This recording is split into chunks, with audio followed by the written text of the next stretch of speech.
Hi, welcome to my YouTube channel. ఈరోజు నేను ఒక పాడ్కాస్ట్ గురించి రివిజన్ కింద మీకు చెప్తాను. అది ఒక గ్యాస్ట్రోఎంట్రాలజిస్ట్ కోలోరెక్టల్ సర్జన్ పాడ్కాస్ట్ అనమాట. ఆ పాడ్కాస్ట్ విన్నాను నేను. అందులో కొన్ని పాయింట్స్ నేను నోట్ చేసుకున్నాను, దాని గురించి మీతో డిస్కస్ చేస్తాను. లివర్ సిర్రోటిక్ లివర్ అయితే, సిర్రోసిస్ వచ్చిన లివర్ అయితే ఈవెన్ 5 to 10% ఆఫ్ ద లివర్ని కాంప్రమైజ్ చేసినా అది మళ్ళీ రీజనరేషన్ కెపాసిటీ ఉండదంట. అదే నార్మల్ లివర్ అయితే, normal liver parenchyma, normal liver architecture, normal liver structure, normal functioning liver అయితే 2/3 ఆఫ్ ద లివర్ పోయినా regenerative capacity of the liver maintain అవుతుందంట. ప్లస్ మనం లివర్ అల్ట్రాసౌండ్ అబ్డమెన్ చేసినప్పుడు లివర్ ష్రంకెన్గా ఉందా, స్మూత్ షార్ప్ ఎడ్జెస్ ఉన్నాయా, liver architecture, structure అన్నీ తెలుస్తాయి. Plus grade 1, grade 2, grade 3 fatty liver ఉందా లేదా తెలుస్తుంది. ఇంకో పాయింట్ ఏం డిస్కస్ చేశారంటే ఆ పాడ్కాస్ట్లో, గట్ హెల్త్ బాగుంటే కోలాన్ క్యాన్సర్ రిస్క్ తగ్గుతోందంట. లేదు, గట్ హెల్త్ ఇంపేర్డ్గా ఉన్న వాళ్ళలో కోలాన్ క్యాన్సర్ రిస్క్ ఇంక్రీజ్ అవుతుందంట. So more of the colon cancer ఇప్పుడు కేసెస్ పెరిగినాయి. And that is because of the food habits, junk foods, refined foods, high calorie intake, red meat intake. ఇంకో point ఏం discuss చేశారంటే, red meat intake increase అవ్వడం వల్ల colon cancer risk కూడా increase అయిందంట. And ఇంకా other food habits, refined foods తీసుకోవడం వల్ల కూడా కోలాన్ క్యాన్సర్ రిస్క్ ఇంక్రీజ్ అయింది. ఇంతకుముందు మన పాతకాలం పద్ధతి ప్రకారం ట్రెడిషనల్గా ఫుడ్ ఐటమ్స్ ఇంట్లోనే వండుకోవడం వల్ల, లెస్ ఆయిల్ కుకింగ్ వల్ల, ప్లస్ ఎంతో కొంత మెటబాలిజం ఉండడం వల్ల మోర్ మినరల్స్, వైటమిన్స్ బాడీకి అంది మనకి అప్పుడు హెల్త్ ఉండేది. ఇప్పుడు wealth is there, but now for everybody health is not there అనేది వాళ్ళు డిస్కస్ చేశారు ఆ డాక్టర్స్. ప్లస్ ఇప్పుడు ఎవరిని చూసినా ఎక్సర్సైజ్లో కొంత మటుకే వాళ్ళకి అవగాహన ఉంటుంది. ఎక్సర్సైజ్ కెపాసిటీ కూడా తగ్గిపోయింది, మజిల్ మెటబాలిజం తగ్గిపోయింది, మజిల్ రీగెయినింగ్ తగ్గిపోయింది, సన్లైట్ ఎక్స్పోజర్ తగ్గిపోయింది. సో ఈ అన్ని కారణాల వల్ల క్యాన్సర్ రిస్క్ కూడా పెరుగుతుంది.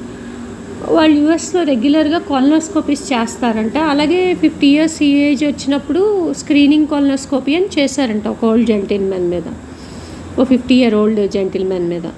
సో అతనికి bowel habits once in 2 days ఉండేదంట, మోషన్ పాస్ చేసేవారంట ఎవ్రీ 2 days. సో అది తర్వాత ఫ్రీక్వెన్సీ తగ్గుతూ వచ్చింది. ప్లస్ అతను 50 years వచ్చినాయి అని రెగ్యులర్ కొలనోస్కోపీ స్క్రీనింగ్కి వచ్చారంట. అప్పుడు ఈ క్యాన్సర్ సర్జన్ కొలనోస్కోపీ చేసినప్పుడు they detected a huge cancer at the rectal area. So అది క్యాన్సర్ని ఎవాల్యుయేట్ చేసిన తర్వాత it has metastasize to liver, lungs and stage 3 to 4 colorectal cancer కింద అడ్వాన్స్ అయిపోయి ఉందంట. He's a reputed software professional from some higher software companies because of the environmental impact, stress eating వల్ల, obesity వల్ల, plus exercise లేకపోవడం వల్ల, body metabolism maintain చేయకపోవడం వల్ల అతనికి క్యాన్సర్ వచ్చి ఉండొచ్చు అని ఒక అవగాహన అనమాట. ఒక అవేర్నెస్ క్రియేట్ చేయడానికి వాళ్ళు ఈ పేషెంట్ స్టోరీని ప్రజెంట్ చేశారు ఆ పాడ్కాస్ట్లో. So every person who reaches 50 years of age colonoscopy screening అనేది must and should. And constipation ఒక సిమ్టమే కాదు, అండ్ సిమ్టమ్ లాగే ట్రీట్ చేస్తారు కొంతమంది. It is not only a symptom, there's a lot of misconception about the constipation. Suppose కొంతమందికి constipation ఉన్నప్పుడు other factors కూడా ఉండొచ్చు. కొంతమందిలో జాండీస్ ఉండొచ్చు, కొంతమందిలో హెడేక్ ఉండొచ్చు, కొంతమందిలో అప్పుడప్పుడు ఫీవర్ వస్తూ ఉండొచ్చు. సో అండర్లయింగ్ ఇవాల్యుయేషన్ చేసినప్పుడు లివర్ ప్రాబ్లమ్స్ ఉండొచ్చు, ప్యాంక్రియాటిక్ డిజీజ్ ఉండొచ్చు, క్యాన్సర్ ఉండొచ్చు. సో కాన్స్టిపేషన్ కాజ్ ఐబిఎస్ అయి ఉండొచ్చు, ఐబిడి అయి ఉండొచ్చు, సమ్ ఆఫ్ ద క్యాన్సర్ అయి ఉండొచ్చు. So we should not treat constipation as symptom first. అది కూడా ఒక డిజీజ్, అండర్లయింగ్ డిజీజ్కి వల్ల వచ్చిన దాని కింద మనం గుర్తించి కాన్స్టిపేషన్ కరెక్ట్ చేసుకోవాలి. దానికి వాళ్ళు ఏం చెప్పారంటే, age, profile, any other disease ఉందా లేదా, ఫైబర్ ఇంటేక్ సరిగ్గా తీసుకుంటారా లేదా, సో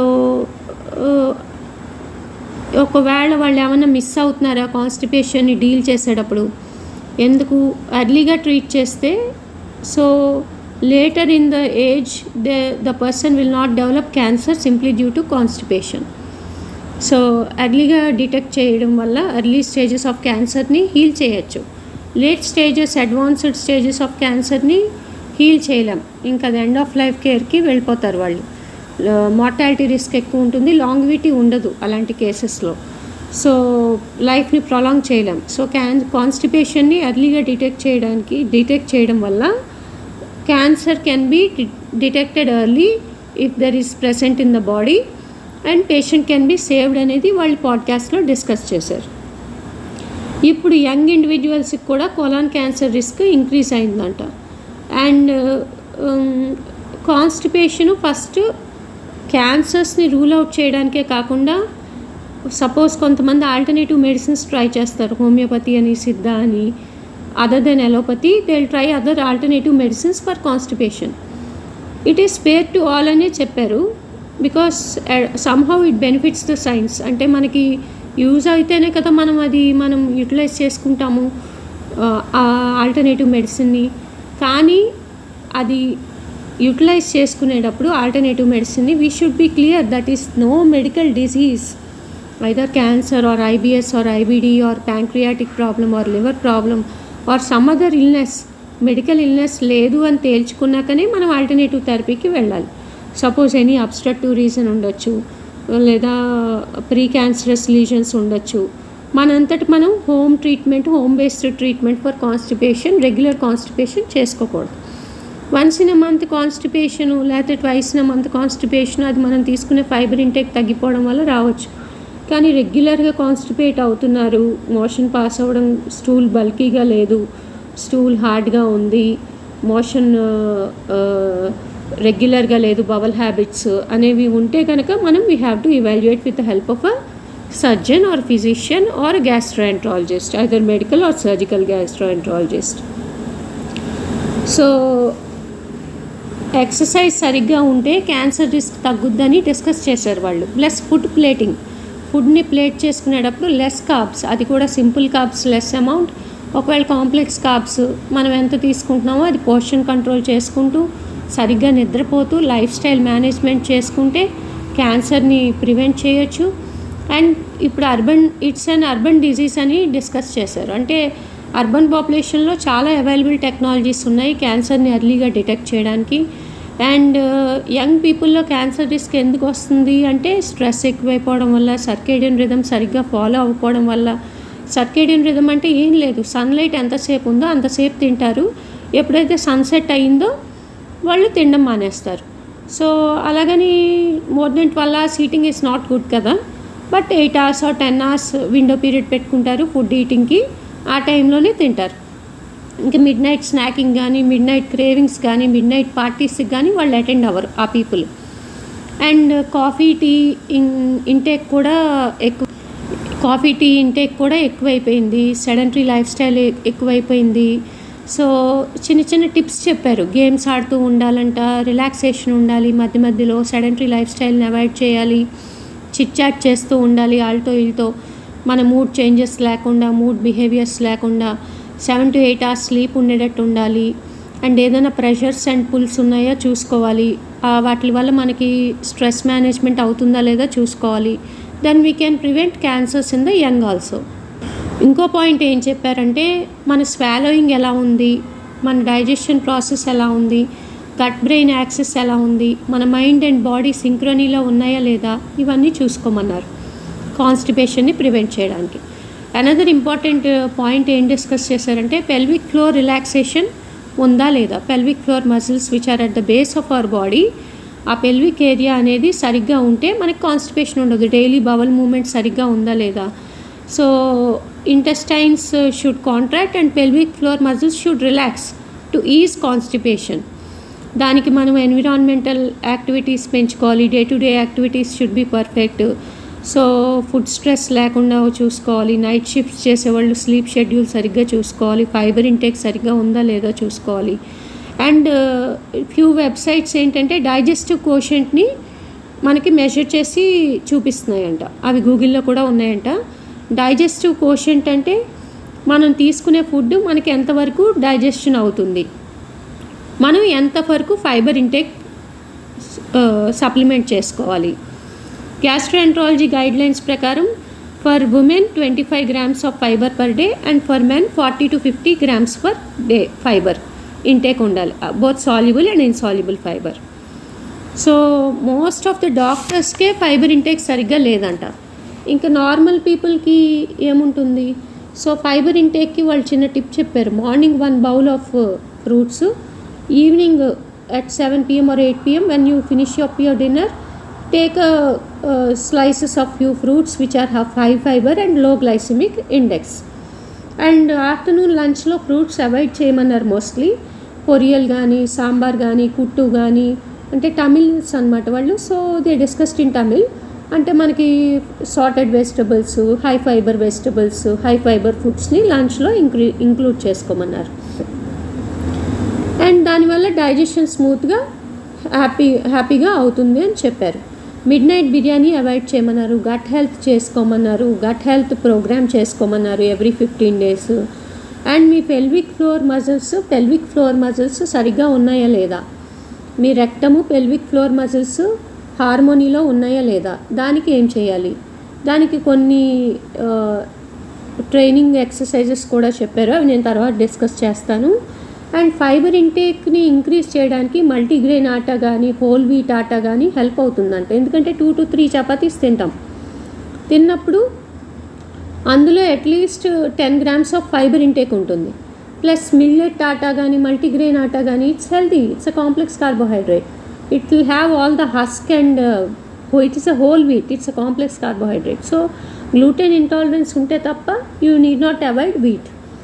Plus white rice కూడా తీసుకోవచ్చు కానీ ఆఫ్టర్నూన్ లంచ్లో, but you should have portion control. So doctor is happy because he is having 2 to 3 roti in the dinner and ample fiber అందుతుందంట ఆయనకి. 9 to 10 grams ఫైబర్ ఒక మీల్లో అందేస్తుంది. So at least 25% of the day fibre intake is completed in a single meal అని ఆయన రెగ్యులర్గా రోటీస్ తింటున్నారు. And whole wheat atta is not only for diabetics and it is also for normal population.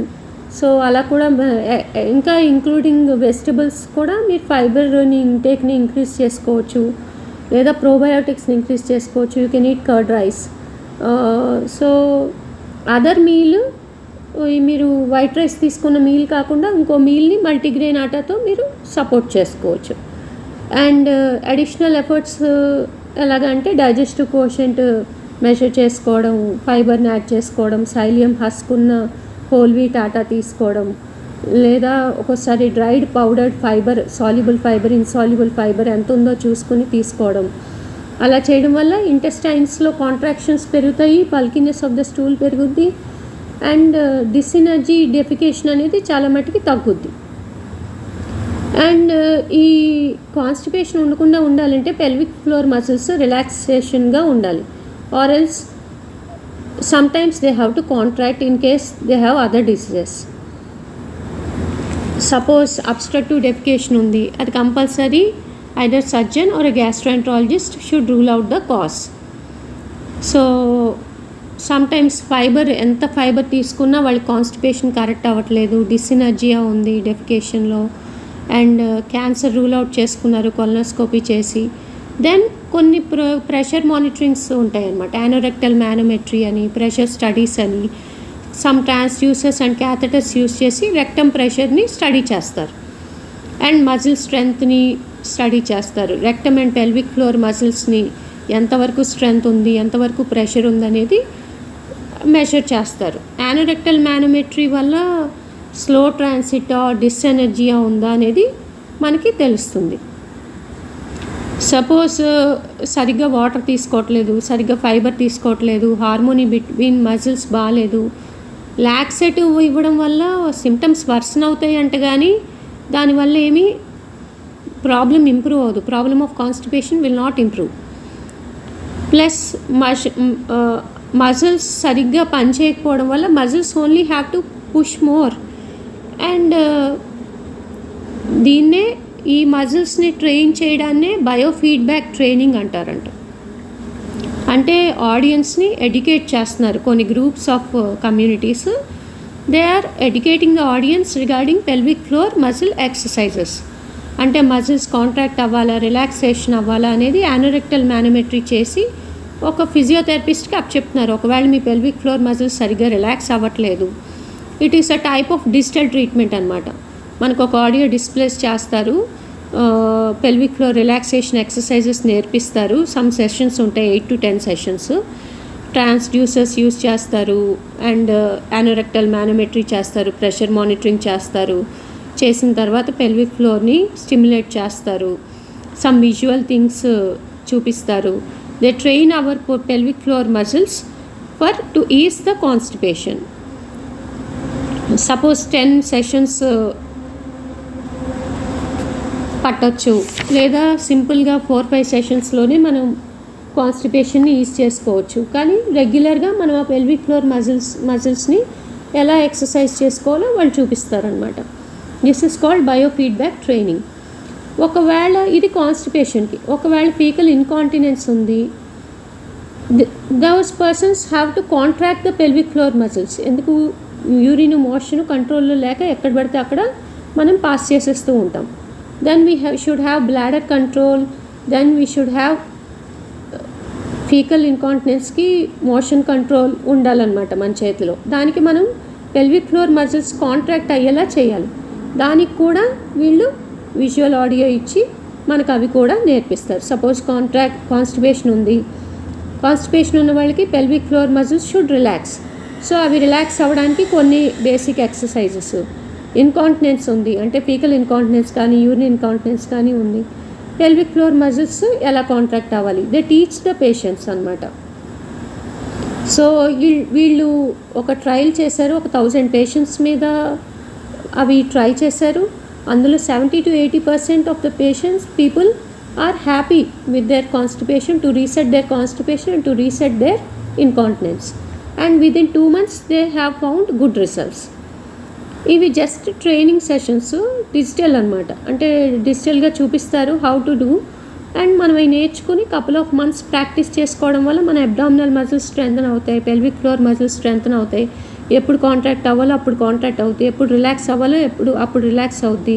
Because of the perception మనకే తెలుస్తుంది అది, మనం ఆ exercises నేర్చుకోవడం వల్ల. కానీ whether you have constipation or whether you have incontinence or whether you have stress incontinence, urge incontinence, severe constipation, mild moderate constipation, any underlying disease causing constipation, any IBS, IBD, ఇవన్నీ evaluate చేయించుకున్నాక ఈ థెరపీకి వెళ్ళాలి మీరు. దీనికి కొన్ని చోట్ల biofeedback centres ఉంటున్నాయి. So ఇనిషియల్గా evaluate చేసిన తర్వాత గ్యాస్ట్రోఎంట్రాలజిస్ట్ కానీ, క్యాన్సర్ సర్జన్ కానీ, లేకపోతే జనరల్ సర్జన్ కానీ ఎవాల్యుయేట్ చేసిన తర్వాత ఈ టైప్ ఆఫ్ కాన్స్టిపేషన్ కానీ, ఇన్కాంటినెన్స్ కానీ ట్రీట్ చేయడానికి బయోఫీడ్బ్యాక్ ట్రైనింగ్ హెల్ప్ అవుతుంది. అండ్ అదర్ థింగ్స్ ఏంటంటే స్లీప్ మోర్ దెన్ 7 hours ఉండేటట్టు చూసుకోవాలి, బ్రెయిన్ గట్ యాక్సెస్ మెయింటైన్ అవుతుందా లేదా చూసుకోవాలి, no medical reason of constipation or incontinence లేదని కన్ఫర్మ్ చేసుకోవాలి, ఫైబర్ సరిగ్గా ఇంటేక్ ఉందా ఈచ్ మీల్లో చూసుకోవాలి, హార్మోనీ ఉందా లేదా, కరెక్ట్గా పెల్విక్ ఫ్లోర్ మజిల్స్ మనం మోషన్ పాస్ చేసేటప్పుడు కానీ, మనం యూరిన్ పాస్ చేసేటప్పుడు కానీ అలైన్ అవుతున్నాయా లేదా, యానోరెక్టల్ మానోమెట్రీ చేసుకుని మన ప్రెషర్స్ ఎంత ఉన్నాయో చూసుకోవాలి, బయోఫీడ్బ్యాక్ ట్రైనింగ్ తీసుకుని ఫిజికల్ థెరపీ ఆర్ ఫిజియోథెరపీ చేసుకోవాలి. So there are lot of trainers in so many centres and gastroenterologist can guide you.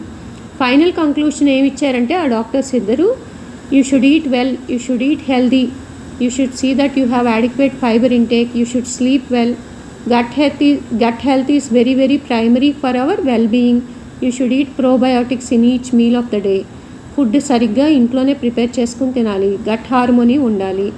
Gut harmony ఉంటే you may not need a physician in a life time.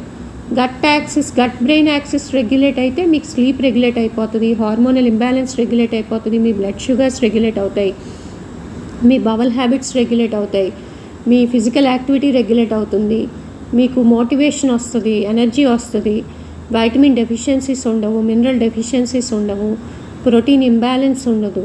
So protein digestion బాగుంటుంది, and portion control మీ అంతటి మీరే చేసేసుకుంటారు gut brain axis సరిగ్గా ఉంటే regular bowl habits ద్వారా. So you may not need a physician in a life time అని conclude చేశారు. So this is అనమాట about the podcast. Thank you. Please subscribe.